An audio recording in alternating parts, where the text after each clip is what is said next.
안녕하세요. 오늘 저희가 함께 살펴볼 자료는요. 영국 예술인문학연구위원회의 AHRC라고 하죠. 여기서 3년간 진행한 문화가치 프로젝트 결과보고서 요약 영상입니다. 네, 안녕하세요. 이게 예술과 문화가 우리 삶에 진짜 어떤 영향을 주는지, 그리고 그 가치를 좀 어떻게 새롭게 봐야 하는지 상당히 흥미로운 관점을 제시하고 있더라고요. 맞습니다. 그래서 오늘 목표는 이 자료를 통해서 예술과 문화의 진짜 가치, 그리고 이걸 어떻게 측정할 수 있을지에 대한 새로운 시각을 한번 얻어보는 겁니다. 자, 그럼 바로 한번 들어가 볼까요? 네, 좋습니다. 이 프로젝트는요, 총 70개의 개별 연구를 바탕으로 했어요. 네, 예술과 문화가 만들어내는 어떤 차이를 파악하려는 시도였는데 단순히 경제적 효과 이런 걸 넘어서 보려고 한 거죠. 아, 경제적 효과 넘어요? 네, 특히 기존의 틀에서 좀 벗어나서 그 개인의 경험에서부터 가치를 찾아야 한다. 이 점이 아주 중요합니다. 개인의 경험에서 시작해야 한다. 그게 진짜 핵심인 것 같네요. 이게 기존 방식이랑은 어떻게 다른 건가요? 그렇죠. 그렇게 예전 연구들은 주로 좀 거시적인 사회 영향, 경제에 얼마나 기여했나, 공동체가 얼마나 단단해졌나 이런 걸 봤다면요. 네네. 이 프로젝트는 그 근원에 있는 바로 개인적 경험의 변화에 주목합니다. 개개인이 예술이나 문화를 통해서 세상을 보는 눈, 또 타인을 이해하는 방식, 뭐랄까, 더 나아가서 사회에 참여하는 방식 자체가 바뀐다는 거죠. 아, 개인의 변화가 먼저라는 거군요. 네. 그게 결국 사회 전체 변화의 씨앗이 된다 이런 관점이에요. 와, 흥미롭네요. 그럼 이게 정부 지원받는 그런 순수 예술뿐 아니라 우리가 평소에 즐기는 대중문화나 아니면 아마추어 활동 같은 거 있잖아요. 네, 그렇죠. 그런 훨씬 넓은 범위의 문화 경험도 다 중요하게 봐야 한다. 이런 의미로도 볼 수 있을까요? 바로 그겁니다. 보고서가 딱 그 점을 강조해요. 예를 들면 상업영화 보는 거, 아니면 동네 합창단 활동하는 거, 취미로 그림 그리는 것처럼요. 네네. 사람들이 진짜 일상에서 문화를 만나는 그 다양한 방식들 있잖아요. 이걸 다 포괄해야 한다는 거예요. 아하. 사실 이런 활동들이 이전에는 좀 측정하기 어렵다고 생각했던 개인적인 성찰이나 공감 능력 향상, 시민 참여 촉진 같은 거요. 네. 심지어는 혁신의 바탕이 되는 상상력이나 창의력 증진에도 다 기여한다.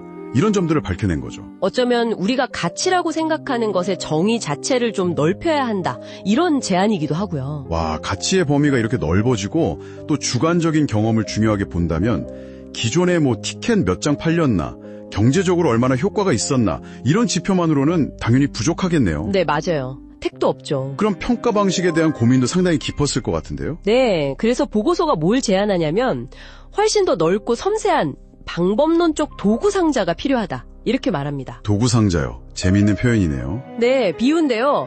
모든 작업에 망치만 쓸 순 없잖아요. 그러니까 다양한 문화 경험의 가치를 제대로 담으려면 거기에 맞는 다양한 측정 도구가 필요하다는 거죠. 아, 그게 단순히 돈 주는 사람 만족시키는 그런 평가 말고요. 문화기관 스스로도 우리 관객이 뭘 느끼고 어떻게 변하는지 이걸 좀 깊이 이해하는 데 도움이 되는 그런 평가가 중요해진다는 겁니다. 그렇군요. 도구 상자라. 그럼 양적인 데이터뿐만 아니라 사람들이 어떤 이야기를 나누고 어떤 감정을 느끼고 이런 질적인 부분도 거의 동등하게 중요하다 이런 말씀이시죠? 그렇습니다. 보고서는 질적 연구 방법의 중요성을 양적 방법과 거의 대등하게 인정해야 한다고 아주 강조해요. 네. 특히 예술이나 인문학 분야에서 이미 발전시켜온 여러 방법론들, 서사 분석이라든가 심층 인터뷰 같은 것들 있잖아요. 이런 걸 평가에 더 적극적으로 써야 한다고 제안하죠. 인문학적 방법론까지요? 네. 물론 그렇다고 기존의 경제적 평가 방법론을 버리자는 건 아니고요. 그것도 계속 정교하게 발전시켜야 한다고 말합니다. 그러니까 여러 각도에서 봐야 한다는 거죠. 그렇군요. 다각적인 시선이 필요하다. 알겠습니다. 그럼 앞으로 우리가 좀 더 고민해야 할 지점은 뭘까요? 특히 요즘 디지털 기술 발달 때문에 문화 경험 방식이 엄청 빠르게 변하고 있잖아요. 아, 정확히 짚어주셨어요. 그게 아주 중요한 과제입니다. 이 디지털 환경이 사람들이 문화를 소비하고 또 창작하는 방식에 어떤 영향을 미치는지, 네. 그리고 이게 또 문화 가치에는 어떤 변화를 가져오는지 이걸 더 깊이 이해해야 해요. 문화나 창조 산업이 엄청 빠르게 크고 있고 또 문화를 접하는 방식도 달라지고 있으니까요. 맞아요. 그래서 연구자, 문화계, 정책 만드는 사람들 모두가 좀 긴밀하게 협력해서 이런 변화를 잘 지원하고 또 지속 가능한 생태계를 만들어가야 한다. 이런 필요성을 강조하고 있습니다. 네, 정리를 좀 해보면요. 이 AHRC 보고서는 결국 예술과 문화의 가치를 제대로 알려면 어떤 거시적인 지표 이전에 개인의 내밀한 경험에 주목해야 하고 그렇죠. 또 이 복합적인 가치를 제대로 포착하려면 다양하고 섬세한 평가 방법론, 그 도구 상자가 필요하다. 이렇게 말하는 거네요. 단순히 숫자로만 딱 떨어지지 않는 그 가치의 중요성을 다시 생각하게 하는 것 같습니다. 네, 맞습니다. 그리고 이 논의가 뭐 연구자나 정책 담당자한테만 해당되는 게 아니라는 점도 중요해요.